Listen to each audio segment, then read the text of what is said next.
good morning. So there are three of us, Lily and Peter. If you wouldn't mind, would you be able to turn on your video because there are only three of us? If you can.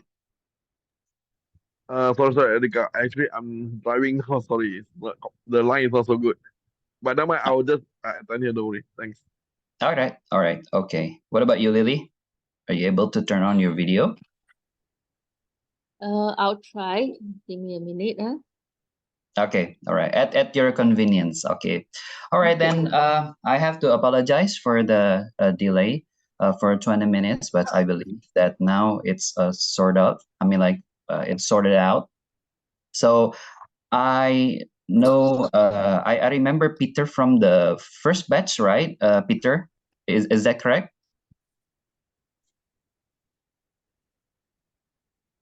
Okay, checking my connection. Is my connection good? Am I audible? Yeah, I can hear you. Yes. Sorry. I muted myself. Sorry. Yes. Erika, yes. Okay. We are for the first batch. Yes, correct. I still All remember right. you. Sure. Okay, well, let's start going.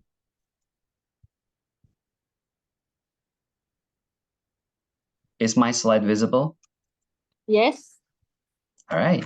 Thank you so much. Well, welcome to the Asia HRBP certification. I am Andika Sumarsono. I'm from Indonesia. So I would love to share with you on how HR can drive change. And I believe that all of you have already experienced change. Then let's discuss. And I have one case study to guide this conversation so that we can learn from each other. There is an Indonesian proverb says that if we don't know each other, then how can we take care of each other? So because I need to take care of myself and someone to take care of me, so I would love you to know me and I would love to know you as well. So I'm certified in talent management, Scrum, and also Scaled Agile framework. And I have 17 years of experience in HR, ranging from the talent management, organization development, reward, up to the agile project management. I'm so lucky that I have the opportunity to become the member of agile project team. And in some of the projects, I'm also serving as the agile scrum master.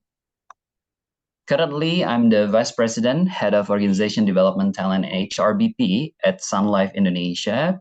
And in my other professional world, I'm also a public speaking contest winner at Toastmasters International. So now you have known about me. Please tell us a bit about yourself and your expectation on this session. Who wants to go first? I can go first. Sure, Lily. On my video.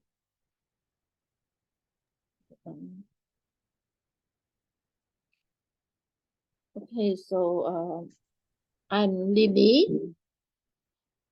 Yeah, I'm Lily. So I am also a HR professional in a leadership profile for the last 20 years. Right now, I'm working for ERA Singapore, based in Singapore. So it is a real estate agency. So I have been leading team shaping culture, experience in talent management, organization design, talent management, and employee engagement. So what do I hope to achieve out of this session is to learn more from you, other best practices with regards to change management, because change is very real and it's evolving every day.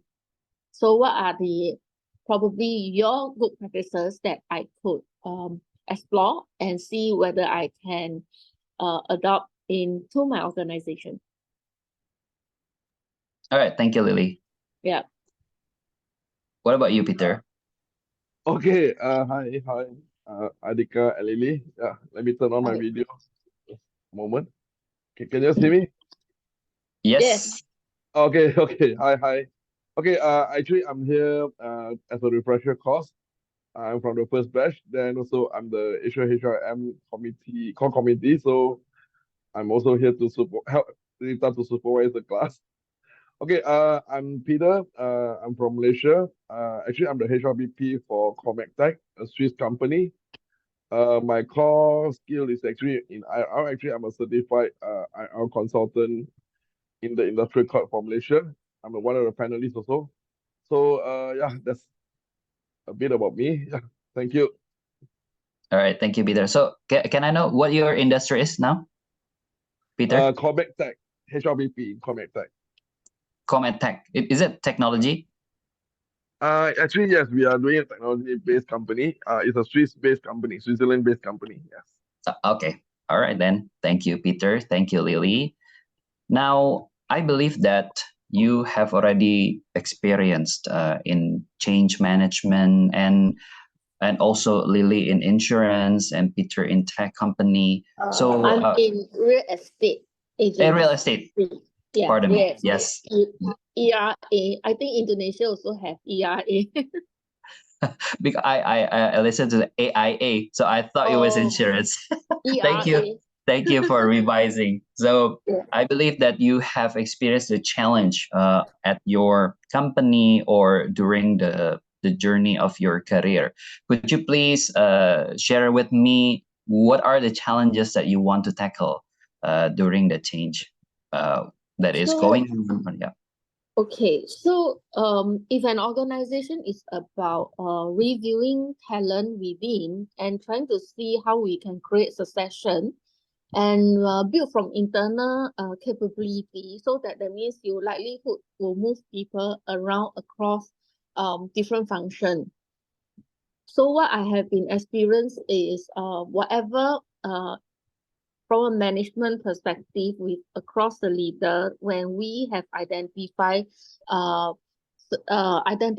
certain incumbent to move across another department and to go under the so-called progression path as part of development plan, and ultimately will assume let's say the manager role or the next level of role, right? Whoever already in that existing department who is already on the role may not necessarily happily accept that kind of changes, because it's like telling that another person is coming in to take on my role. So, but there's also a plan for the other person who is assisting on that role to progress to a higher ranking. That means based on the hierarchy leveling to move up a level, and also look at other function to be given to him. So in this kind of dynamic change, sometimes we may not be able to please everyone, but how can we navigate these delicate situation whereby both sides are happily accepting this kind of changes? I don't know, have you experienced similar situation? Yes, I believe that acceptance of the change will be various. Some of them are swiftly accepting the change, but some of them are not. And I believe that we can discuss it later and how we can have them, ready at certain level to accept the change. Well, thank you, Lily, for sharing And your channel. Yep. it's also about how can we align employee expectation with the organization goal. That's one part, because employee expectation has been changing as far as the business environment has also been changing. So what are the way can we align? If we can align both employee with the organization goal, that will definitely enhance retention. That's what we want. So I'm not sure this is also part of change management. I mean, if to tackle change management, the first thing we probably need to first align employee expectation, right? But Yes. there's so much of different expectations. So how to please everyone? And that has to do with change as well. Yes, exactly. Based on my experience, there are different level of expectation, especially on the employees, management, shareholder. I believe that everyone has their own expectation and aligning it will be ideal, but then the question is how, right? So, Yeah, yeah, how? That is the exactly. how can we do it? Yes. Exactly. All right. Thank you. Thank you, Lily. So welcome, Reza, to our session. This is my name is Andika, and this is about sharing on how HR can drive change management. And also, at the moment, we are discussing the challenge that you are facing or you have faced during the change. What about you, Peter? What challenge that you are facing or have you faced? Actually, I think it's quite similar with Lily. Uh, I mean, of course, in every organization, we have certain group that willing to accept change and some not willing to accept change, you know. So it's how we tackle this problem and also with the management support, of course. Yeah. Okay. So different stage of acceptance and also expectation. Is that correct, Peter? Yes, yes, you're right, yes. Okay, thank you. What about you, Reza? What's your story on the challenge that you faced during change? Mhm. This is Reja from Standard to Bangladesh. Right now, I am working with the manpower planning with the different organization like finance and warehouse, supply chain like this. There is a problem with the team leaders. This is a common problem basically. They are not accepting the new manpower org chart and new manpower, estimated manpower. Say, for example, our finance is running with the 85 manpower. So I am planning to how could it customize with the 50 or primary target is 60. I mean, but team leaders are not cooperating with us to measure their work volumes. So this is a great challenge for us to convince the team leaders. Okay, so can I confirm this is related to a restructuring on the Right? organization? Exactly. Organization restructuring is happening in our organization. Yes, exactly. Organization restructuring should have, I would say, nice, good story and also not so good story, and it really depends on how we can implement it smoothly. But then smoothly is just a word because there will be some people who are satisfied and also some people who aren't satisfied. But thank you for sharing your challenge you faced during the change. Now let's take a look or take a look for a second on why actually people are not accepting it. So basically, first of all, change go away. Actually, it's a default in our brain. Why?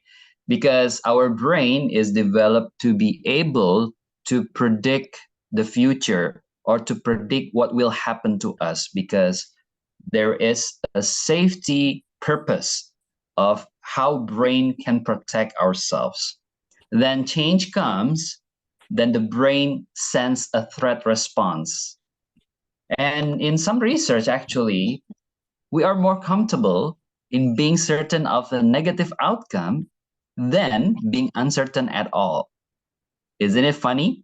So we are ready to accept a negative outcome, and it's more comfortable than we are not certain at all at something. So we don't look at the 50-50 as a comfortable situation for us, but then okay, if I lose this, I will have this, negative outcome. That is more comfortable for us. And it's kind of funny. But then why is that happening? Because when the when the brain sends threat response, it means that the blood goes away from the thinking brain and the blood goes to our protecting brain. So that's why when the change happens, the initial response will be like the thinking, the decision making, and emotional control function of the brain will shut down, and we will activate or reactivate our alert function on the brain as a fight or flight. That's why some people are not easy to accept the change because they maybe their thinking process is shut down like completely because they want to think is this a fight or flight, and some of them who cannot I would say reactivate the thinking part of the brain will think will take workplace becomes more hostile for them. So that's Yes. why they explain. Yes, can I say? Can I have a yes from Lily? Is that Yes. what happened?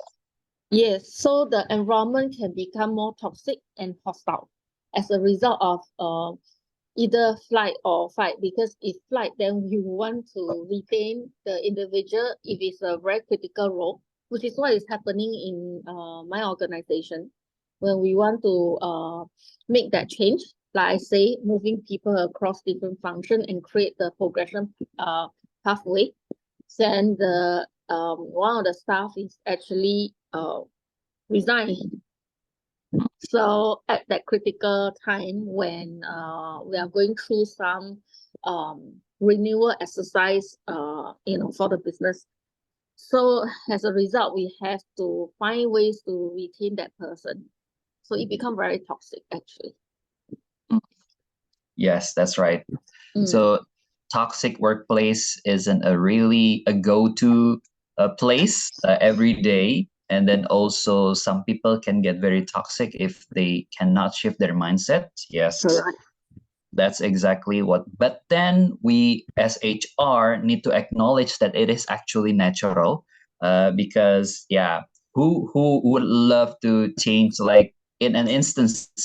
I mean, in instantly. No, there will be no one. Maybe there are some people who fast enough to, I would say, to switch to the new way, but then it still needs process, and some people takes longer. That's why some people I would say they remain, or even they remain silent and becomes the passive aggressive teams, and Yes. that is what we have to be alert as well. But then change in is unacceptable at the first big or the first time. Actually it's very natural. That's why our brain needs structured. So that's why our brain needs structured way of doing the change so that the thinking part can be reactivated again, so that it will the structure offers a certainty in the future. Okay, so this is where we are heading, and then what we are going to do, and then what will be the impact. So all of those uncertain things can be answered or can be figured out if we have a structured way to manage the change. And that is why every company needs a change management model to implement the change. It's not like it will happen overnight, only within 24 hours, and everybody will be happy to implement the change. No, there will be processes, and actually the processes doesn't have to make the I would say the reality or the change to be later, but then actually it helps us the individuals to accept that, okay, what is really happening and why do I have to change and what do I have to do and what will happen to me later on. So that's why a change management model should be implemented. And there are many change management models in the market, from Lowen, McKinsey's, Edgar, Nudge Bridges, Kubler-Ross, Safir, Maurer, PDCA, you name it, the internet got it. But then we as HR, we have the access to have the emotional journey of those employees who are impacted during the change. That's why in this session, I just want to share about one model that I think that is suitable for HR because it touches the emotional journey of every employee in the organization. and it's called the Cutter's 8 Accelerators.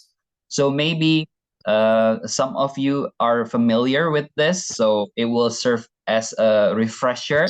But if for those of you who are not familiar, then this is something that we can discuss. So basically, this model is introduced by John Cotter. He is a professor in Harvard School. So the first thing that he launched, it was like 8 steps to change. But then in 2016 or 2018, he invented or he improved to be the 8 accelerators of change. So to help you to relate with this model, we're gonna have a case study. So the case study, so basically we will discuss about this and then see what you think of how we implement the hybrid working implementation in Indonesian bank. For those of you who think that hybrid working is very easy, maybe in your country, maybe in your industry, maybe in your company, but then in Indonesia, there are some circumstances that can be challenging to implement this hybrid working implementation. So first of all, I would love to give you the background. So we're gonna have discussion on this case study, okay? Lily, Peter, and Reza. Here are some background. So the bank runs in 7 big cities in Indonesia. And the big cities are spread in 6 different islands.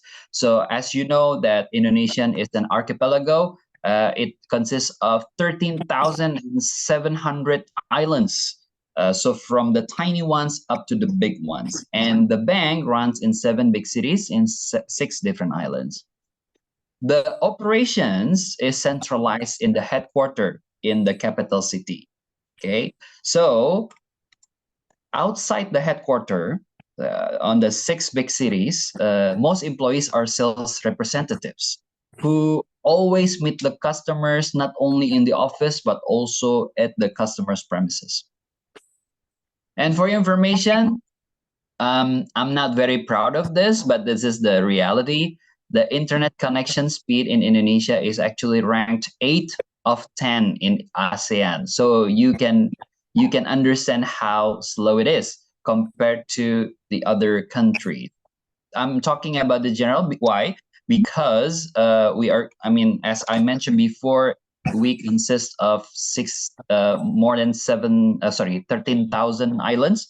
So the infrastructure for improving the internet connection is a challenge for us. So that's why we are ranked 8 of 10 in ASEAN. And in this bank, 50% of the employees use laptop, so they're mobile, but then the rest of them are still using desktop. Okay, so laptop versus desktop is 50-50. And during the pandemic, I just want to give you the context that Indonesian government actually allowed 100% of employees working from office for banks because a bank is considered to be an essential industry. So meanwhile, the other industry, for example, I would say technology industry. Technology industry, Indonesian actually restrict the person who can work from the office actually only, if I'm not mistaken, 10 or 25%. But the rest of them have had to go to their home and work there. But for bank, it's actually I would say it's a discretionary from the Indonesian government. So 100% can work from the office. And the most competitors of this bank actually have already implemented hybrid working. So what is really happening in this bank actually?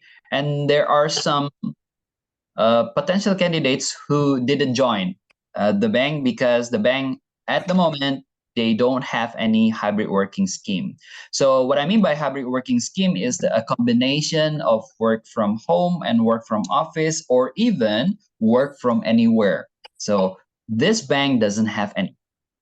And this is important. The top management is split into 2. Half of them actually support the hybrid working and half of them doesn't support hybrid working because of those hurdles. So what I can advise to you is to screenshot this, the case study background, so that we can always have this background to give you context when we are talking about the next aspect. Okay. So if you don't mind, you can screenshot this one so that you can refer back to it. Okay. Okay, now let's go to the big opportunity. So because the Cutter's 8 accelerator to change, they start with the big opportunity. So I would love to hear your opinions, Lily, Peter, and Reza. What are the big opportunity in implementing hybrid working in this Indonesian bank? So these are the the guiding questions. So what is the big opportunity that can engage the heart and minds of our employees? Do we know how to articulate and communicate it? And what are the stakes if we make it? And the other side, what are the consequences if we don't make it? Please start the discussion. We help this bank to implement the hybrid working. Oh, we lost Peter. Okay, we still have Lily and Reza. So Lily and Reza, what are your thoughts on this one? I think Sorry. sorry. I think the big opportunity would then mean that people who has the chance to work from home on a hybrid kind of arrangement, probably cater to people who has that needs, like probably caregiver, that sort of thing, because it was in that kind of situation sometimes those employee who has children at home or elderly at home, when COVID starts, right, there could be a situation when they need to also be home most of the time to look after all this babysitting.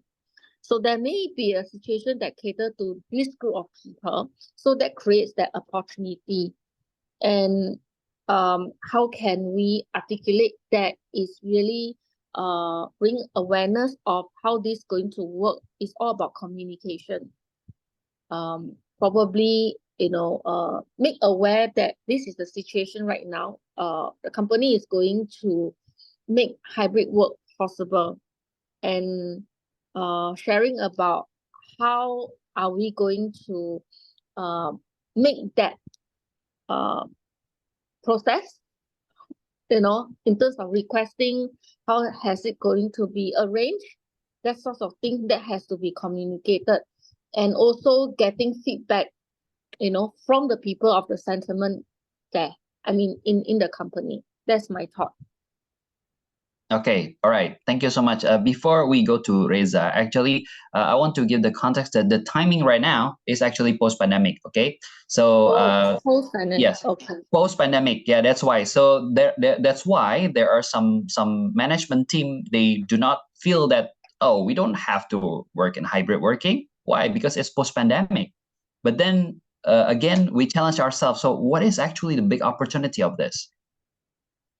I think pandemic has created quite destructive sort of lifestyle for many, because how much have we really understand our employee? That's one. So management meeting is not necessary, but we can also look into existing data, as in what is the staff turnover rate and the reason for people leaving. Could it be due to reason point to not able to work hybrid or that kind of thing? From that angle, I feel that there must be employee who wishes to go on a hybrid due to certain reason that could lead to staff turnover. So does that mean that if we allow hybrid, can we bring back certain workforce, or people that need to work hybrid back to the workforce? I'm not sure about how is the manpower in Indonesia. Is it challenging? Is it hard to recruit, attract, or retain? Because I feel that this will be a good opportunity, big opportunity to attract people back to the workforce. Particularly probably women who has caregiver kind of responsibility. So Okay. I see that as an opportunity, and also to attract the newer generation, because the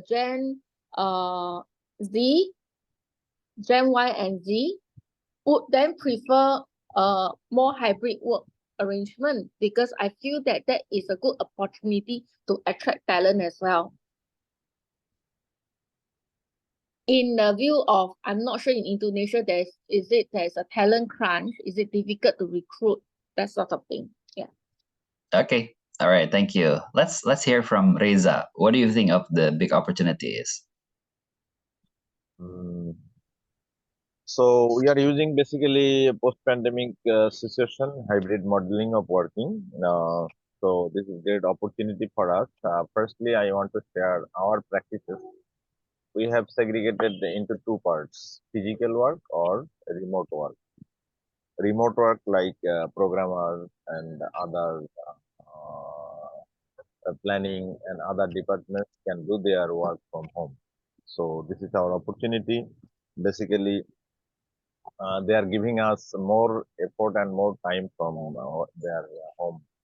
And those who are unable to work from home, they are working with physically at workplace, like support service and other technical services. They are providing their service from workstation, and all our logistic supports or backend supports are providing by their work from home. So we have taken more opportunity from work from home. They have target and they have attendance as well. Even we have, being work from home, we have some attendance mechanism as well. They are doing their office from home, but we are monitoring their target and monitoring their work scheduling as well. So this is opportunity for us. Thank you.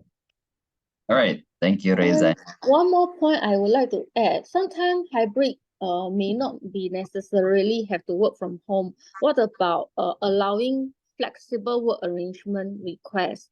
That means flexi hour. So in a way that may also enhance retention and productivity, because we allow that, not necessarily totally work from home. Can you elaborate more on the flexible working that you are proposing?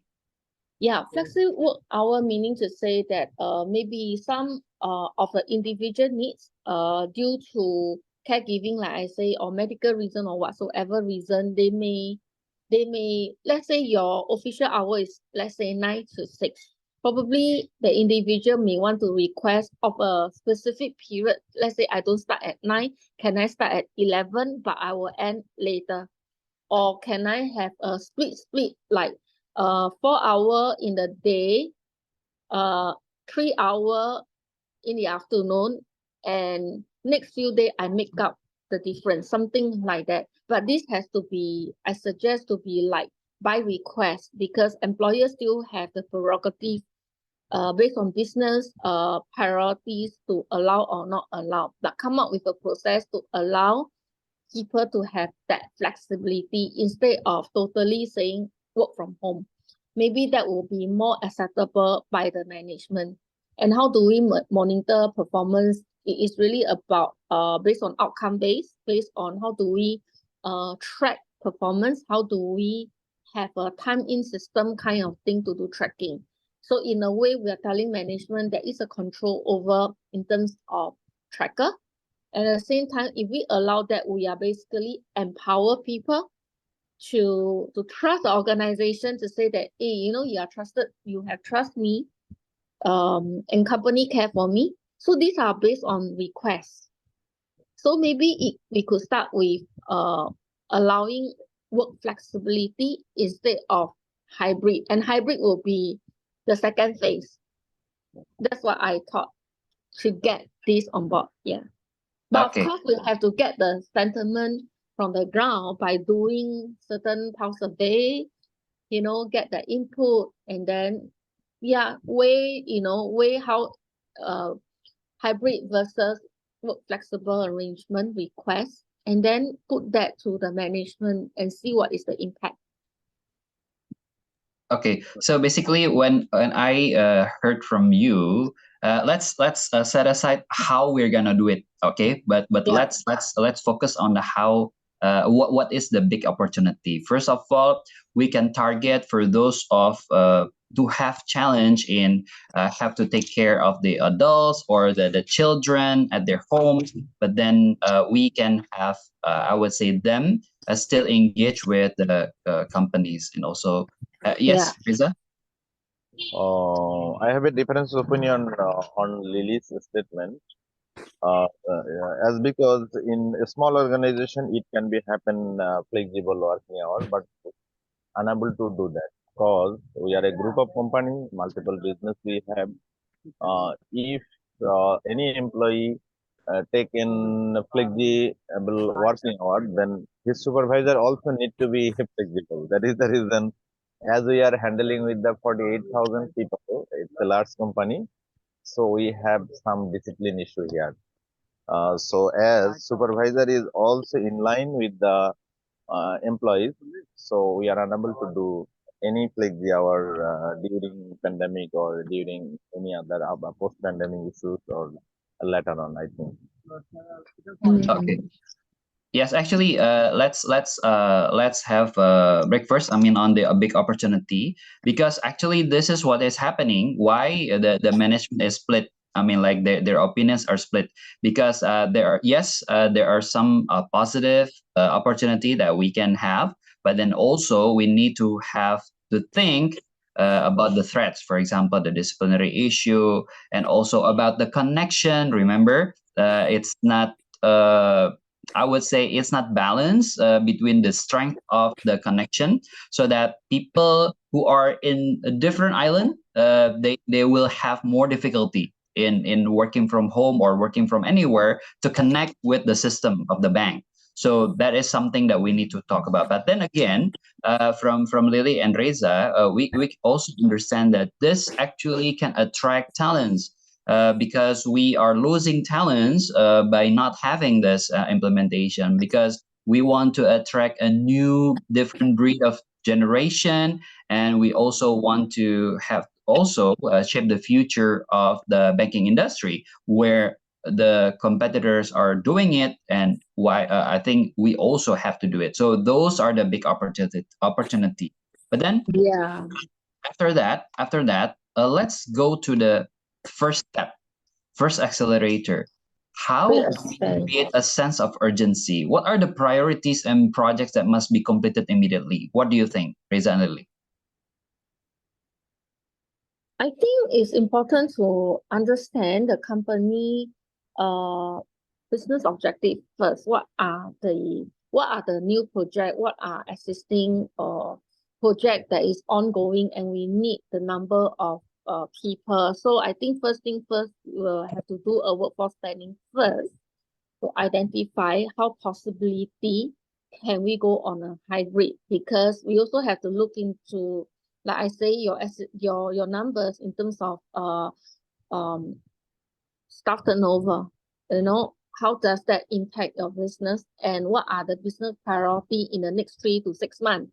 Where is your talent sit within the organization right now? How possibility are you able to allow hybrid? If not hybrid, like I say, maybe start with like work flexible arrangement, but go by request. That means you need to have a process to govern, to administer that. Because at the end, employee can request, but again, it's up to the management to decide based on the business priority. And that must come with a reasonable reason. And I feel that with that kind of process in place, you are encourage communication and more understanding. We are also aligning employee expectation, right, with the organization business objective. Do we see we could make somewhere meet in middle? That again, you will gain the trust of the employee as well. So that's my thought. Okay. I just want to give you context in Indonesia. Actually, it is easy to make the employee to return to the office. I believe that in some countries, it goes different way. For example, in the Philippines, in Canada, in the US, once they go work from home, and some companies are are facing challenge to make them return to the office. But that's not how Yeah. it goes in Indonesia. Ah, Because in Indonesia, if you don't want to go with the company regulation, then go. So mm.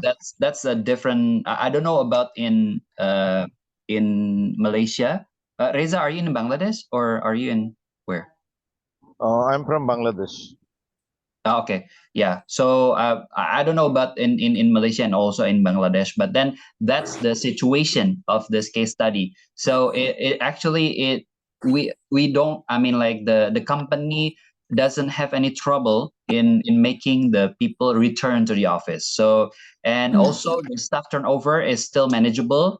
With it's the same with the market. So come back to the case study. So what are the priorities? We know that, okay, we have to know the business priority, but then particularly on the hybrid working implementation, so what is the priority, and to create the sense of urgency that we have to do this, the hybrid working implementation? What do you think, Reza?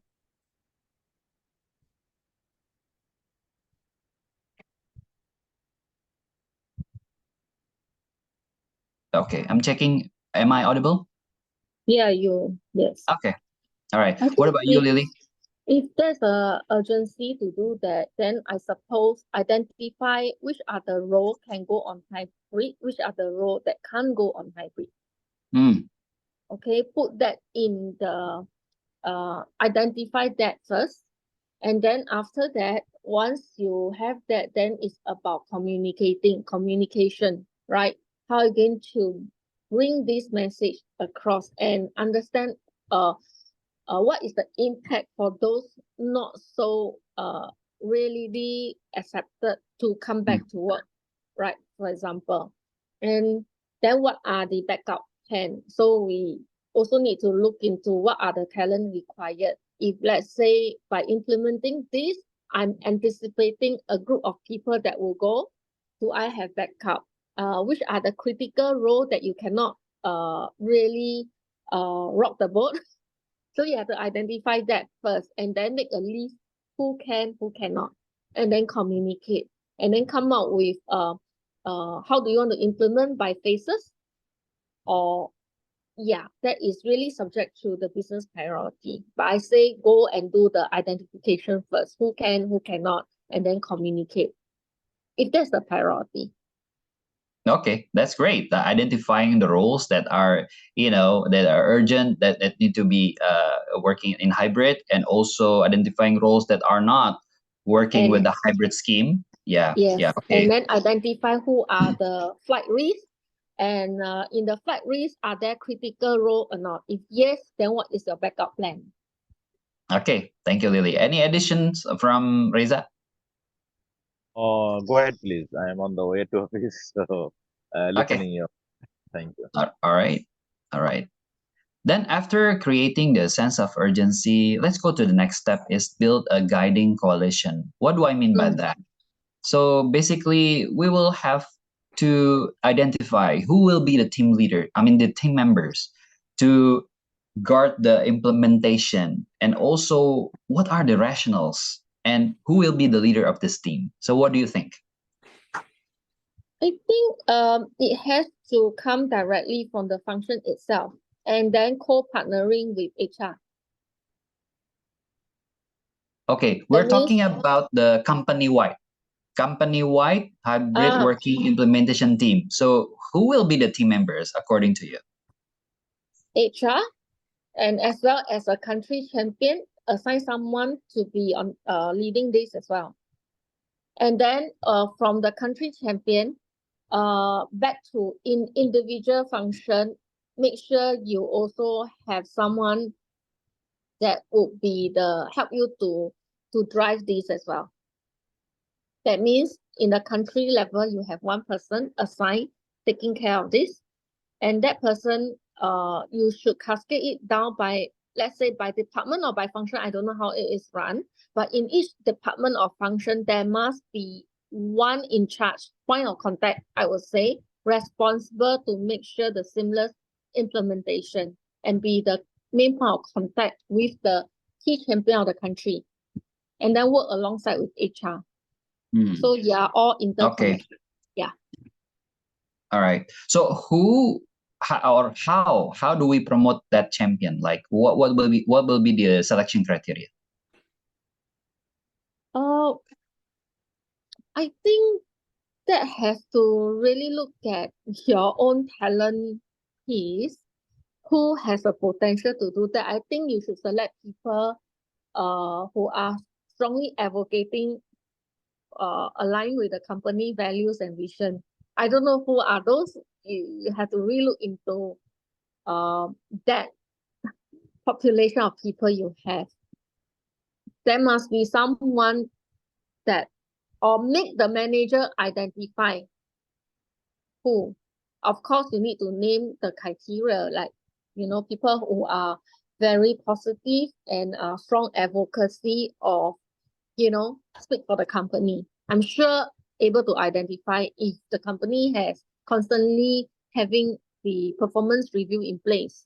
So somehow we'll be able to identify through the talent review process. Okay. All right. What do you think, Reza?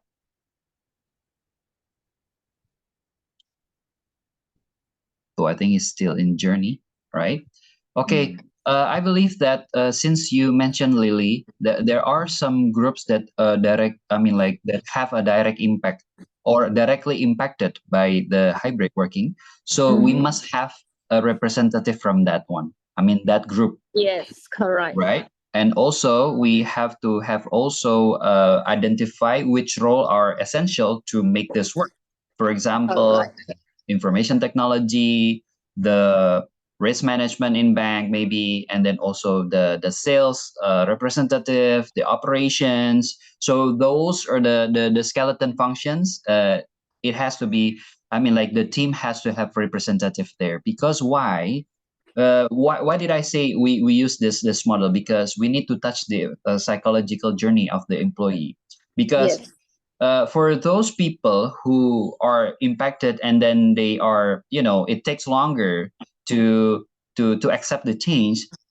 If they have a representative in the implementation team, actually it gives them, I would say, warmth.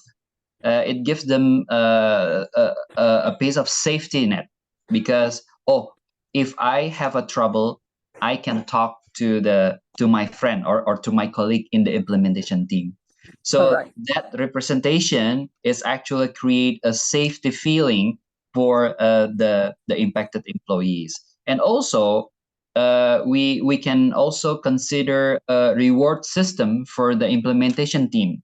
It doesn't have to be a monetary reward, but then it can be a recognition or maybe a direct access to the top management, or even like the recognition in the employee town hall, for example, to appreciate what they have been doing for the rest of the hybrid working implementation project. So basically, if we want to build a guiding coalition, we need to have thorough representatives, and also because we want to create that safety feeling, and also we need to reward them. We need to reward them so that they can be motivated to guide this, or to guard the implementation process. So that's how we built a guiding coalition. So that could be implemented in our company. And also if with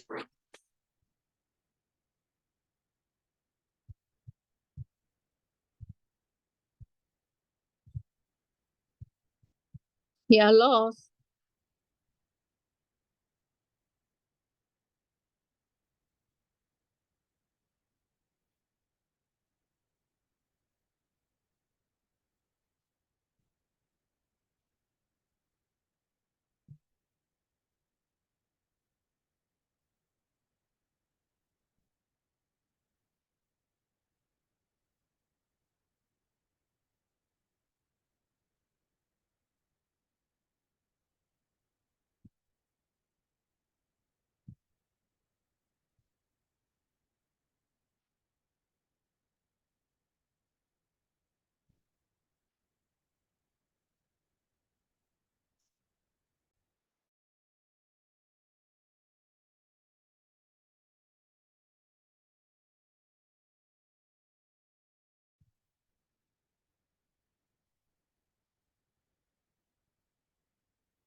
Hello, I'm back. Yeah, Am I okay. audible? Okay. See, technology issue, but then let's go. Where was I? You're saying that creating representative in each team to be the sounding board to the people who may have to create the safety ground and then create reward as well for people who advocate this.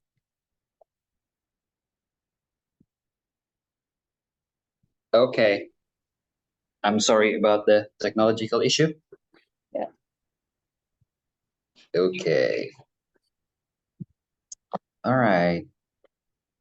So now let's go to the next one. Actually, after we build a guiding coalition, actually, we need to have a strategic vision. So that's why we need to have a alignment of what the team, the management, and also the employees. So basically, when we are talking about a strategic vision, I would like to know what is your vision? What are the desired outcomes and what are the initiatives? Can you share with us? What do you think we should have for the vision, for the outcomes, and the initiatives? Maybe example.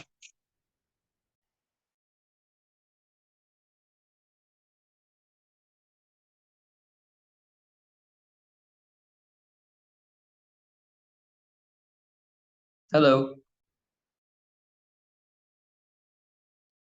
Hello. Yep.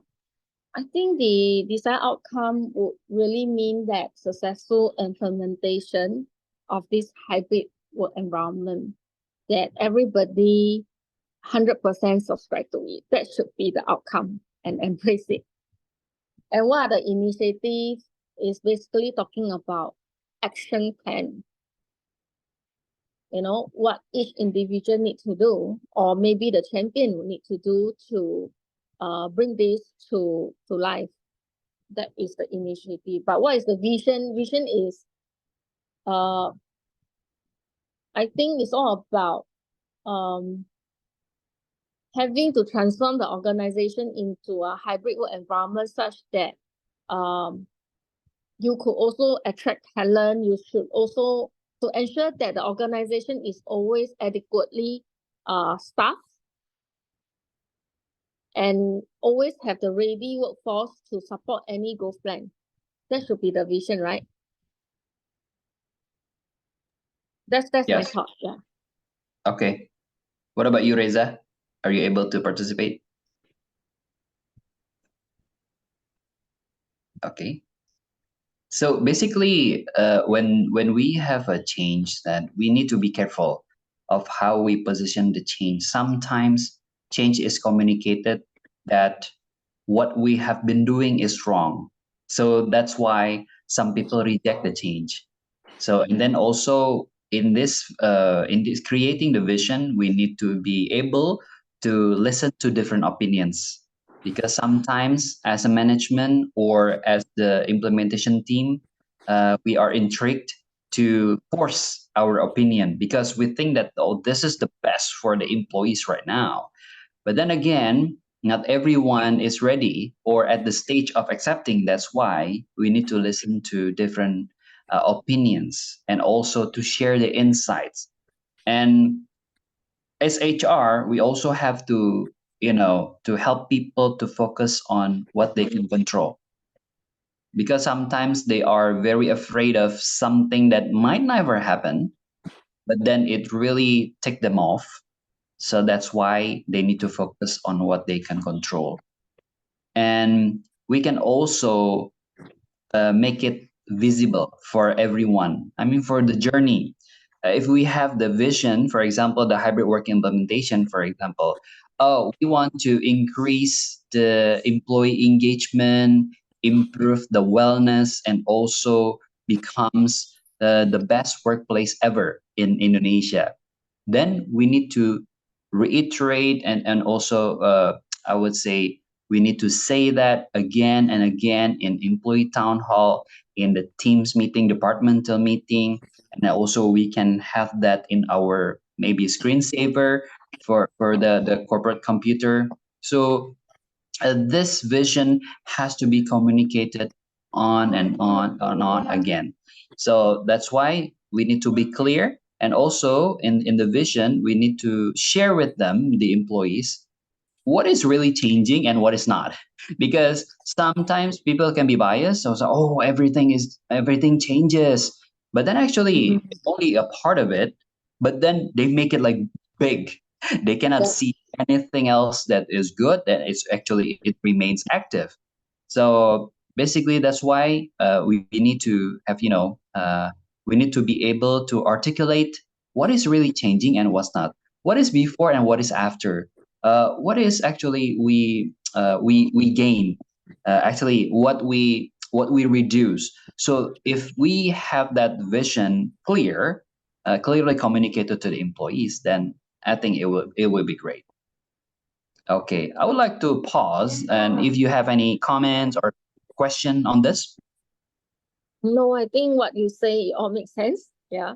Initially, when we want to drive change, these are the way to communicate with a structure way of, you start with the vision, and of course the outcome, what has changed, what has not changed, and constantly giving people update through town hall, and communicate about what works, what don't work, and what is next, what is the outlook.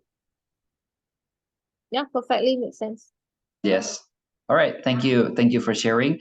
Sometimes companies forget to make it continuously visible, because once we go with a bang in one employee town hall, or maybe the anniversary party, and then that's it, and then people will start losing their focus, Momentum. Yeah. momentum. That's right. So that is why we have to make the vision strategic, make the vision strong, and then make the vision visible. All right, so let's move on to the next step, is to enlist a volunteer army. Mm. When we're saying army, actually we're not talking about the BTS Korean army, but basically this is a group of people who are willing to do the initiatives at the beginning. If we say that the implement, I mean, the for those of them who got impacted, actually not everyone actually voluntarily will do it. But then we can work with people manager to, or maybe the senior management team, to enlist a volunteer army. So for those of them who have already got the buy-in, the initiative, so we can lead them to be our, I would say, promoter, and we can feature them in our campaigns, for example. So take their opinions and then communicate to the rest of the employees, and this is one way to make our campaign or our initiative go. Why? Because, so for those people who are still in doubt whether this implementation or it will be, have a good result or a bad result, then if they see their colleagues, their representative, and then when they can have the benefit, so why can't I?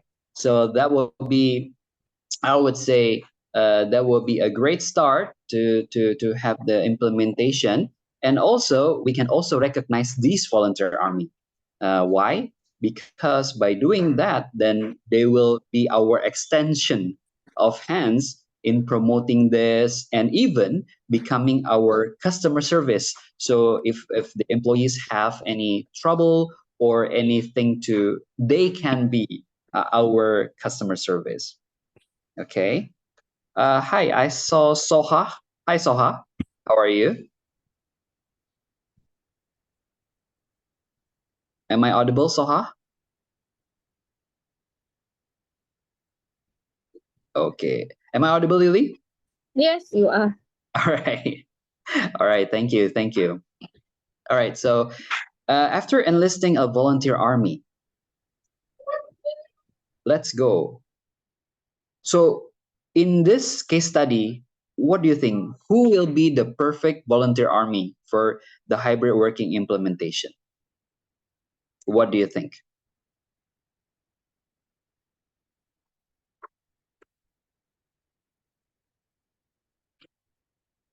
Anyone?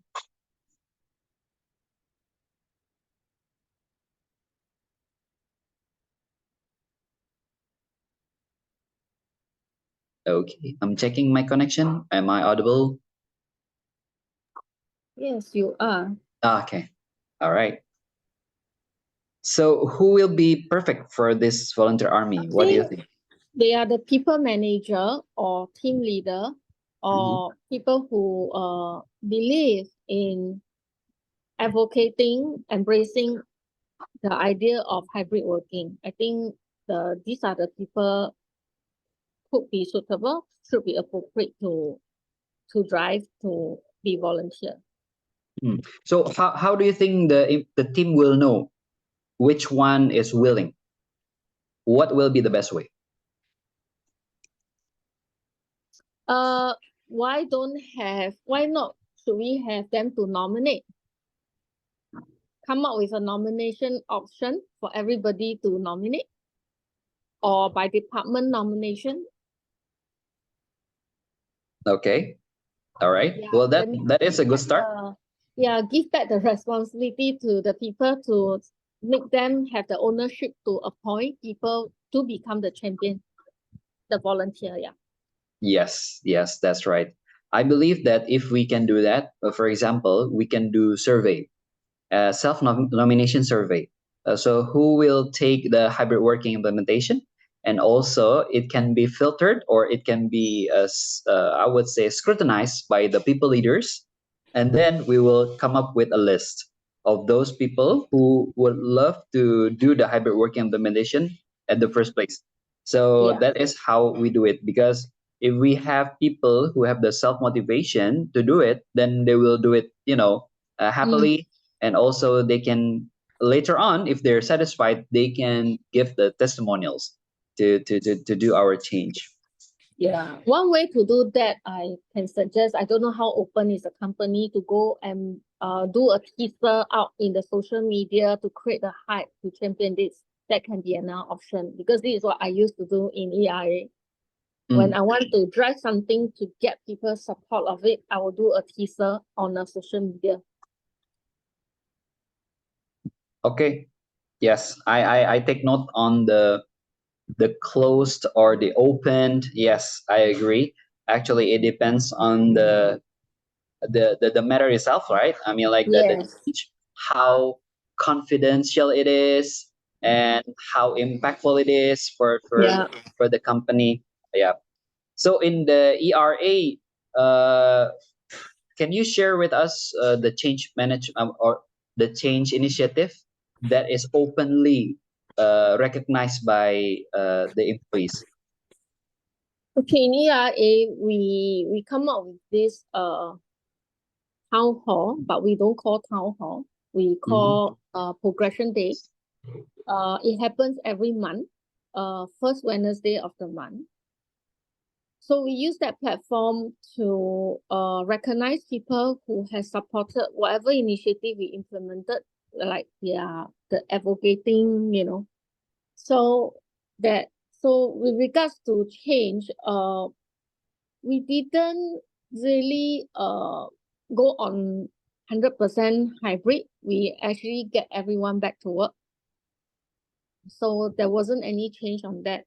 Other changes is mainly more on more of an enhancement. So that is very positive. So but the one earlier that I mentioned about the change, about the progression, about creating succession, that one we can't do it so openly. You know what I mean? Because of the sensitivity. Yeah. So other than that, the change is always towards enhancement, the enhancement part. So it's always very, very positive. I don't have any resistance on that. So I can't quote you any example of challenges, except the one that is much more not so open implemented. Yeah.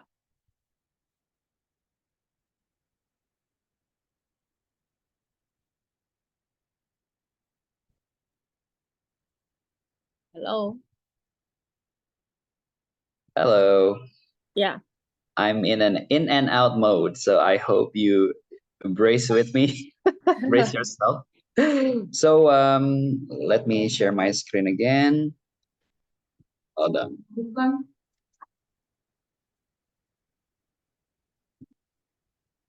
Okay, so Reza and Soha, please feel free to jump into the conversation if you're available.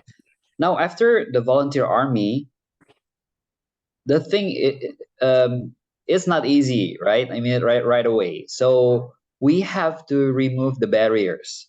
Some barriers actually are the related to the work, related to the I would say the task, but some of them actually related to the emotional barriers. So in this case, the hybrid work and implementation, what do you think are the possible barriers, and also what barriers that need to tackle first and how? Would you mind to share your opinion? Mm,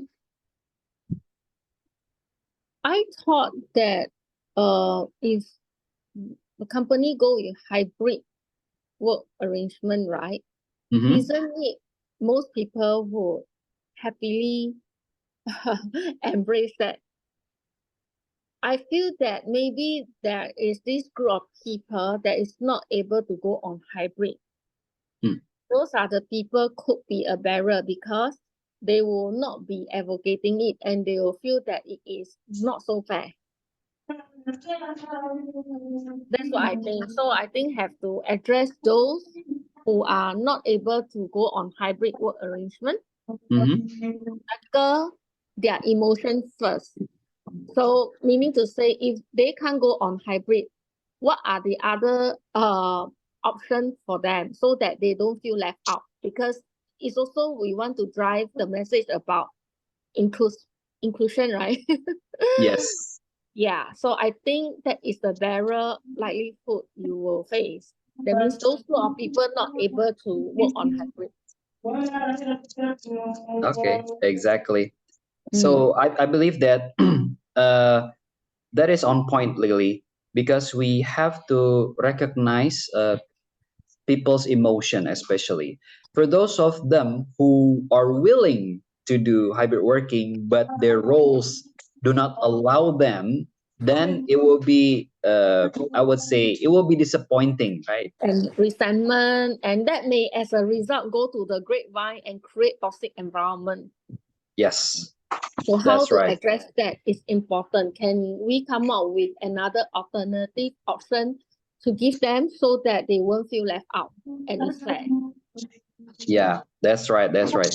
By the way, before that, Lily, could you please make me a host of the Zoom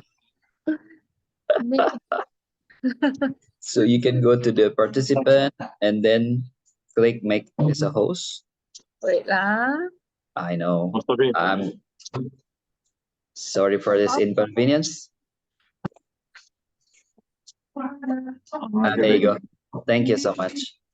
Yes, Reza, you would like to say something? Sorry, I am at workplace right now. Please go ahead, please. Okay. All right. All right. No problem. So basically, we need to manage our own emotion because sometimes the implementation team might have differences in implementing the project. And then first of all, we need to manage the emotion of ourselves, and then also the leaders. That's why sometimes leaders are not satisfied with their team's preference because maybe they think that this group of people are not suitable for the hybrid working, but then they are willing to do it, and then when they are not when they don't have it and they got I mean, they got disappointed and everything, then we need to create a sort of like a workshop or a session for managers to help them understand their team's feeling and journey. And also, we from the company can also set up a resilience workshop. So, because throughout the change, the team must have a dynamic environment. and there are some, some people who don't want to work with the new way, and also the people who love to work with the new way. So the resilience plays an important thing to keep the team intact, right? So that's why we from HR, we also have to consider to create a workshop, uh, I would say, teaching about the resilience. And another thing is also, if we have the luxury of that, we can provide a psychological assistance. Why? Because, for example, there are some employees in my companies who are in the verge of getting divorced because of this hybrid working implementation. Because some of them, I mean, like they are working couples, right?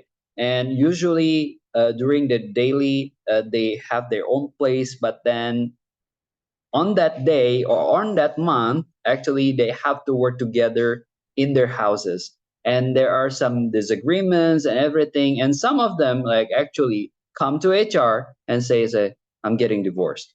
And then we need to have a, I would say, it's a psychological assistance, how to help them through to go through that journey. Because maybe to some of us, or maybe the implementation team or for HR, working hybrid is an easy thing. It's just a flick thing to do. But then for some people who have their, their babies, or their, I would say, their parents to take care, or maybe the I would say the apartment that is not wide enough for both of them. So it could create, some disagreement, and even for it come to worse, it could lead to a divorce. So that is something that the implementation team should, to think about, and also to have, because psychological assistance actually works for employees to adjust to the change smoothly. So for this, I would like to pause whether you have any question or comments in removing barriers. No question. No question? All right. Thank you. Now let's go to the next one, is to generate short-term wins. Oh, what are the possible short-term wins, and why do these matters? What do you think? For the hybrid working implementation, what are the short-term wins? I would say it is very much like you don't get to successfully achieving 100% outcome, but maybe have some milestone planned before, and those milestones achieved, it will be your short-term win. Yeah. And why does that matter? Because that will give people more confidence to go full-fledged later on. You got more supporter. If you be able to accomplish the short milestone, that means the early wins. Okay, so coming back to your change management initiative, Lily, what were the short-term wins? For my side there, like I say, that time when we implement the change is about moving people across to different roles. So the short-term win is we managed to get that kickoff. That means people are able to do to move to another function, to go under, to be in that role on a 3 to 6 month pilot run. So at least that is happening already. So it's progressing. And Okay. how are we going to move this further? But at least the short term able to move across to start doing the role is already telling that is working. Okay, so what measurement do you have at that time? It's not measurement, it's about able to come out with the 30, 60, 90 days, 120 days roadmap. And Okay. tracking tracking it regularly, that at every stages of that learning journey is accomplished. So that was the measurement. Mm. Yeah, that means Okay. the person successfully able to undertake the role through that structure plan. So that is the measurement on track. Okay, that makes sense. So the tracking on the progress, for Yes. example, or also the number of people who do it, and then also what they are, I would say what is their satisfaction level, and what about their managers evaluation. So those can be, I would say, something to measure so that we can Yeah. generate short-term wins. Yes, and then Correct. why do short-term wins actually matter? Because it will create a happy feeling, right? Yes, Because correct. exactly, that's right. And then also people love to be recognized, That's and right. experience change isn't an easy thing to do. And some people said that, oh, I've done this change, so it I would say it was hard, but that now I gained the benefit. So and then we as the implementation team, or we as HR, we can have this a good job, and then keep doing the good job at the new way, for example. Because I would say that our brains have, uh, I would say, crave for certainty and information, so that if that people, I mean, if those people think that, oh, they are on the right track, so it I will say it will increase their feeling of certainty, and they are willing to do the change, like in the next step, for example. Now, what about for the rest of the employees? We can also set up a mindset workshop, for example, emphasizing the importance of moving from a fixed to a growth mindset. Because maybe some people have already known, or I would say been familiar with the concept, but then they don't know which one is fixed, they don't know which one is growth. So actually by educating them, from I mean, using the mindset workshops, actually it also helps to continue the implementation of change. So that's why we from HR, we still need to touch the psychological journey from the beginning, I mean, from the pre-change, during the change, and also the post-change. So because we are dealing with people every day, right? And we have Yeah. the access to their emotional journey. So I believe that if we equip them with some education on the mindset, it will help a lot. What do you think, Lily? Yes, definitely. The Okay. psychological aspects is very, very important, because that's how you make people feel. Now, my approach is always, when I do any implementation, I always go on the principle of, whatever things I implement, it has to be done, it has to be seen, it has to be felt. I Mm, think felt is important, seen and felt. yep, So I if I agree. yeah, so once it's felt, then you somehow already have the short win already.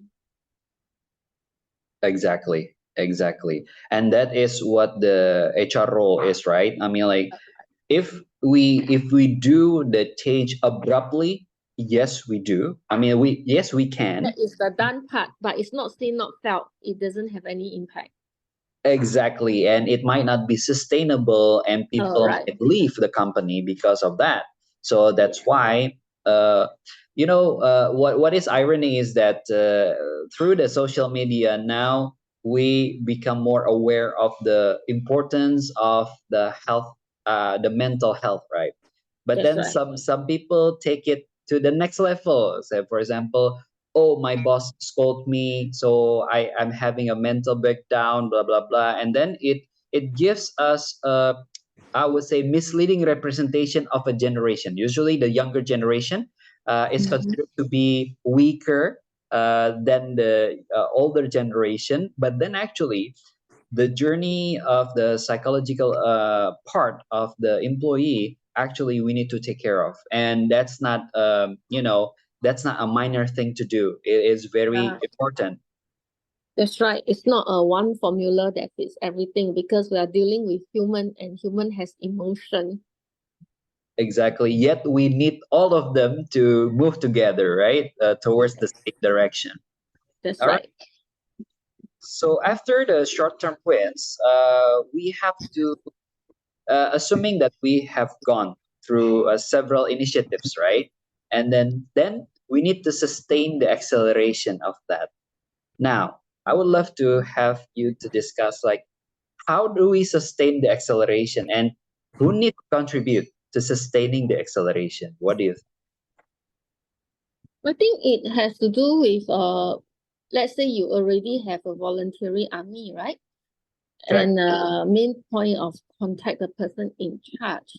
Then I would think to sustain it is to have regular forum, a talk back forum, to get people to embrace it constantly and constantly. It's all about tracking, and it's all about progressing. Mhm. So it's a continuous journey. You can't just make it run on its own. To make it sustainable and accelerate more is all about having the conversation on a regular basis with updates and tracking, and solicit better idea and feedback to see what we should do more, what we should do less, what is right, what is working, what is not working, Mhm. and then Mhm. infuse, generate, solicit more input from the champion team, from the voluntary team. Mhm. Yeah, have a 1 whole year plan. How are you going to track? How are you going to continue that forum? I think that maybe works. Yeah. Yeah. I agree 100% to your point that we need to have a discussion on what goes well, what can be improved, because we need to avoid to be complacent of our own progress. For example, oh yeah, okay, so we have, for example, like 50% of the employees done the hybrid working implementation, and yes, we succeed. For example, we made it, and then what happened? uh, we do not see further opportunities, and we stop being open to different views, because we think that, oh, this is the right way, this is the best way and everything. Because actually at that time, when we see that this is going to be successful, the team, especially, and HR being part of the team, need to remain open to challenge and open to listen to different views. Maybe some of the team members can play as a devil's advocate, and question the thinking of the team, what we can do better, because we need to sustain the acceleration, right? I mean, like, we change is only I would say change is a series of events, so we cannot stop at one event. I mean, yeah. And then also, when some people or the stakeholders or employees, for example, they submit their complaints, then we need to remove our defensiveness, because there might be an area of improvement for that change. Yeah. Okay. Now let's go to the last one. The last one will be instituting the change.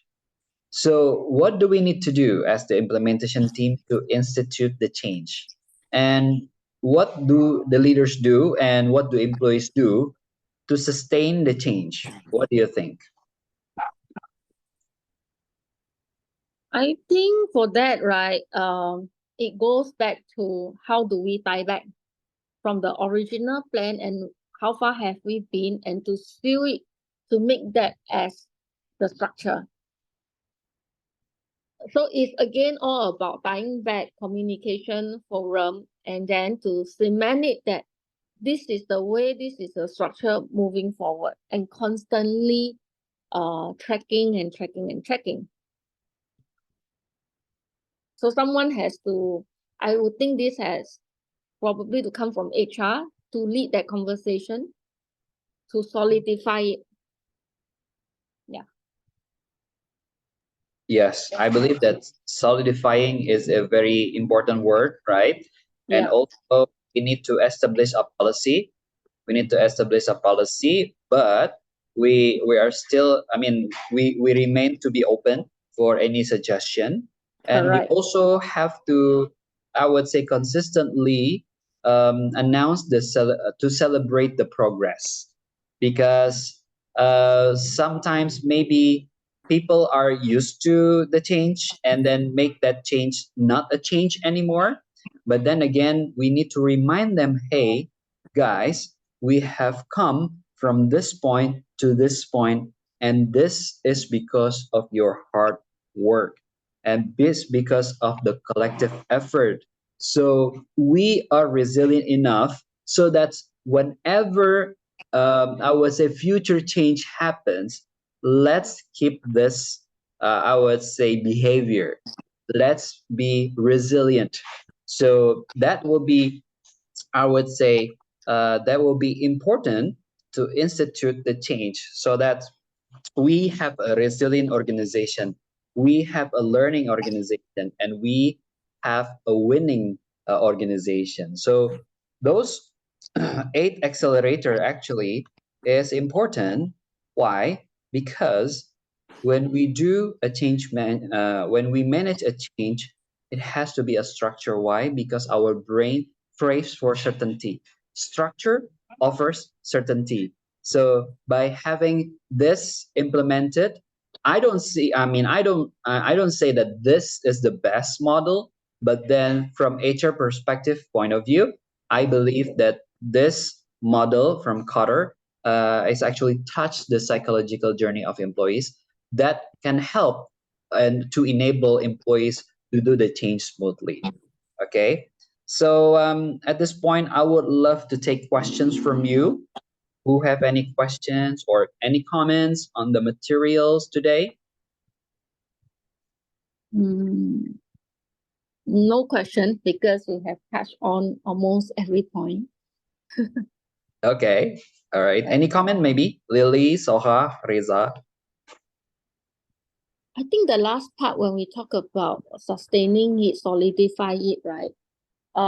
We can also take the opportunity to identify the good behavior, Mm-hmm. and bring that behavior as part of behavior competency that put into something that is like appraisal kind of thing, because what get measured, what gets done. So if you want to replicate or strengthen that behavior, that could be one way, and that could solidify as well. I totally agree with you. If we can have those behavior, I would say articulated, and people can I would say, can be aware of it, can develop them, and also can sustain them.